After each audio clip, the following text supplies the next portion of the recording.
How you doing, everyone? My name is Ryan, this is Ade, and here's another edition of Box Talk. Today, hitting weight cutting and boxing. Are fighters fighting at the right weight? Are they cutting right correctly? And should we go back to same day weigh-ins? Ade, what do you think? Dangerous. This is... People talk about fighters and receiving punches and how that affects them later on in their life. And no one seems to be talking about how they cut weight, how now that affects them. Some fighters, whether you guys know this or believe it or not, cut as much as 20 pounds on the day of weigh-in. Now, just register that, people, what I'm trying to say to you. 1.5 stone on the day of weigh-in. So literally, you can walk around 13 stone and there's a guy that tells you, hey, you can get down to 11.5 stone in 24 hours. It doesn't even seem logical. Yeah, they say it's water weight. It doesn't seem logical. That cannot be safe. We both go gym. I could lose a pound in the gym in a day and I'm like, bloody hell, I've done well. If someone tells me I could lose 20 pounds a day, I think they've gone mad. I tell you what, if anyone's ever been sick, food poisoning, hungover, and whatever, and you check your weight, yeah, you lose 5 pounds, 6 pounds, and that's when your body's depleted, yeah, and dehydrated. How are people losing so much weight? It's not a trick. It's abuse of your body. That's what it is. And that abuse of your body, then putting it under strenuous pressure for possibly up to 12 rounds, 36 minutes, 45 minutes, including rounds, breaks, that is a long, long time. You like I said, it's abusing, but it's almost tricking us, the consumers. Yeah. We see these guys, it's almost like bodybuilders. We see these guys come in with amazing bodies. They never say on the back of the protein shake, this guy takes steroids. Yeah. It's not advertised. And when you see these guys coming at the weigh-in, it's almost, they look their best. They have they've got, it's not even 6-pack, it's 8-pack. Yeah. They have 8-packs. They have packs on their back. They guys are ripped to shreds. Yeah. But inside, it's the worst. So it's almost the opposite of what it is. It's almost, on the outside it looks the best, but deep down, these guys have not ate any carb for probably 2 or 3 days. They've not drunk water because they're trying to get rid of their water weight for probably a few hours. Yeah. So these guys right there and then are at their absolute weakest. And then they have to go into the ring 24 hours later and put the performance on the lifetime. And we moan as consumers when, why are they looking gassed after 2 rounds? That's why they're looking gassed after 2 rounds, because they've had to lose 20 pounds before the fight. You know, that's my Bunsey moment. The shame of it is that you've got people out there, big names and small names, that actually stay around their weight and fight at their weight class, and then they fight another guy who's apparently in their weight class, and then end up fighting a guy that, as I said, 20 pounds heavier. Recent example people would know would have been Adrian Broner and Gavin Rees. Now, even though Gavin Rees was apparently 140 champion at one time, and he was going down to 135, he was a guy that went up to 140 because he couldn't get no fights at 135. That's the truth. And then he fought Adrian Broner, who was a champion at 135, who came into the ring apparently 52 pounds, or something like that. 150, 153 pounds, which is 17, 18 pounds higher than the weight division. I'm not a small guy, I'm quite tall. If I stand next to a guy a stone and a half bigger than me, it's clearly visible.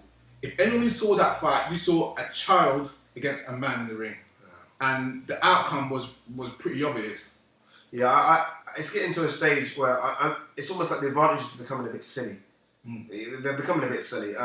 Guys will weigh in on the same weight. As Ryan said, they'll weigh in at the same weight on the day. And the scales might say 135, but then they come into the ring 20 pounds heavier. To me, the only way to combat this is to have same day weigh-ins. The only way to get rid of this stupid thing where guys are having these ridiculous advantages over guys is same day weigh-ins. See, the problem with same day weigh-ins, though, it's not my problem. The problem they were saying with same day weigh-ins was 2 things. One was a promotional aspect, another was a physical aspect.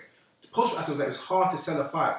Obviously you having a same day weigh-in in the morning and a fight in the evening. This is way before there was 24-hour TV, before Sky, HBO, all these other things we've got over there now, before Twitter and all that type of stuff. Yeah. So it was hard to promote a fight. So it was very difficult for them at that time. But also it was that people were not rehydrating. They're saying people were getting injured by going into the ring depleted because they didn't have enough time to recover.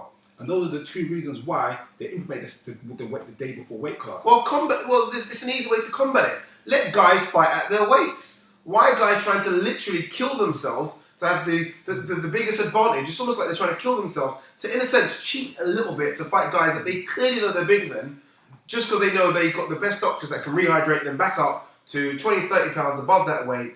And it's just getting to a stage where it's ridiculous. I mean, we done a video last week about the Alvarez Mayweather fight coming up. Everyone knows Alvarez is going to come to the ring at least 170. Yeah. Floyd's probably going to come into the ring 150. If that, 20 pounds advantage. Now people might think that's not a lot. Let someone 20 pounds bigger than you punch him. Okay, just put in perspective what we all understand. Boxing. Bernard Hopkins walks around, fights at 175. We all know this, yeah. Most people walks into the fight about 179, 180. I've heard he's been as high as 182 for a fight. Antonio Margarito, who was a career 147 guy, walks around at the same weight as Bernard Hopkins. Would you ever put Bernard Hopkins and Antonio in the ring together? You say it's a silly fight. One guy's a small guy, one guy's a big guy. No, they're not. They're the same weight. That's it. Ryan's right. These guys walk around at the same weight. It's almost questionable how I don't like to swear on this, so I won't swear. How the hell Margarito makes 147 is just, to me, forget Margarito. How the hell did Paul Williams make 147? Paul Williams is easily 6'1", 6'2". Paul Williams is probably the biggest. I think he's probably bigger. Paul Williams is a giant of a man. How he even made 147, to me, it begs belief. Without it being dangerous. Yeah, it's funny. Like I said, you've got these guys that are big guys. If you look at it in a perspective like this, the majority of fighters today are not fighting their weight classes. Yeah. And we're all talking about having great matches. Yeah. And many of the people fought in the same weight classes, how much better our fights will be. Yeah. If people are not getting injured, not getting hurt, not draining themselves and fighting at their maximum potential instead of their lower potential. This is it. I mean, Ryan makes a very, very good point here. When these guys are weight draining themselves, when these guys are literally clearly above the weight and trying to burn as much body mass and water weight to get down to a weight, they're coming into the ring at what they think is an advantage, but to me it's a disadvantage. There's no way you can lose 20 pounds before a fight of a night and dehydrate yourself and be 100% at that fight. You might look great. Again, you're deceiving people. You're deceiving the fans because they're going to think you look great, but then there's a reason that you're gassing in the 5th or 6th round. There's a reason the body shot puts you down in the 1st because your body simply can't take it. You're killing your kidneys. Yeah. So what makes it worse as well. Again, sanctioned bodies promoters don't help the case, yeah? Sanctioned bodies have their 30-day weigh-in, their 7-day weigh-in, so which is the medical term, is what's the most you could actually lose weight for at that time. Just because it's the most, it doesn't mean it's good. Exactly. That's like saying, well, the most you could drink in one day is 2 pints or 3 pints of alcohol. So if you have 3, that's good a day. Yeah. Drinking 3 pints a day is not good. Being at the maximum level of your lowest weight is not good. Yeah. 30 days, 20 days, 10 days, 7 days, 1 day, 3 days before. It makes no sense. And promoters, if someone fails weight, you still want to give them the fight. Yeah. So you're going to give a guy who would, I don't want to pick an Adrian Broner. I like Broner. Great fight. No, I'm trying to say, I won't say great, but what's the favorite word? Good fight. Bandcamp. Anyway. AB, always boring, always bullshit. Yeah. But Adrian Broner, who did he fight and didn't make the weight? And then they paid him ridiculous money to fight the weight and then ended up giving the guy a beating. I can't remember who it was. It's almost similar to the Marquez Mayweather. It happens all the time. They say, oh look, you need the money. You're a fighter, you need the money. You need the fight. Take the fight, take extra money to fight a guy who's clearly not depleted himself. So you're fighting a guy now that didn't really care about the weight. Yeah. And then who was it? Castillo Corrales, Castillo's manager or trainer, trying to put his foot under the scale to take a couple pounds off the weight. It's like, it's criminal. It's criminal. And the worst thing is, I don't know if you guys, YouTube fans, get on there, go and watch how these guys are cutting weight. We're not just talking about your casual jog around the park to burn a couple of pounds. These guys are literally have bloody bikes in steams. Yeah. In a steam room, they have a bike and they're wearing 4 or 5 layers of clothing. They do all sorts of craziness to try and cut a few pounds. It's just, there's no way. And think about it, boxing, these athletes are supposed to be the healthiest athletes you can get. These are supposed to be the fittest. What they do to try and make weight before a fight is clearly the unfittest thing you can do. And that's what makes it scary. If you go to your doctor and ask them, what should I eat a day? And they always say, 3 whole meals a day, 5 fruit and veg and blah, blah, blah. Professional athletes, professional fighters are having 1 meal a day and a sip of water for weeks and weeks and weeks beforehand. Yeah. How can you maintain a healthy body, a healthy mind, a healthy, what's the word? Just circulation in your body. Yeah. Do you know what I mean? If you're eating like that, anyone out there who's been hungry before knows that to go 1 meal a day. Yeah, believe me, it's not good for you to do week on end. No, not even that. 1 meal a day, but still train 3 times a day. So they're saying eat 1 meal a day, But then we need a sprinting session in the morning. We need a sparring session in the evening. And just before you go to bed, you've got to try and cut a bit more weight. But don't eat no rice. Yeah. One a day and be at your best. Yeah, you know these boxers it's not sleep gonna happen. right? Like, it is crazy, but I guess that's why you've got to rate someone like Floyd Mayweather. Doesn't fluctuate in weight, seems to stay around the weight. No weight cutting. He's a small guy. We saw him at the Peacock Gym a few years ago. He's a small guy, but he still stays at that weight. Someone like Hatton, who balloons, there's a reason Hatton gasses. The reason why Hatton's career ended so quick was that weight cutting. You know, when you're in your 20s, it's fine. Try and do that into your 30s, you're not going to be able to do it no more. So what's the solution? What's the goal? What must we do to make this right? Guys, what do you think? Leave your comments below. What do you think? Should we have same-day weigh-ins? Should fighters not fight within 5 pounds of their natural weight? What do you think that we should do? I've got a solution, and it's not really it doesn't really solve the problem, but it will help the problem. There should be a cap on how much someone can rehydrate you after the weigh-in. Yeah?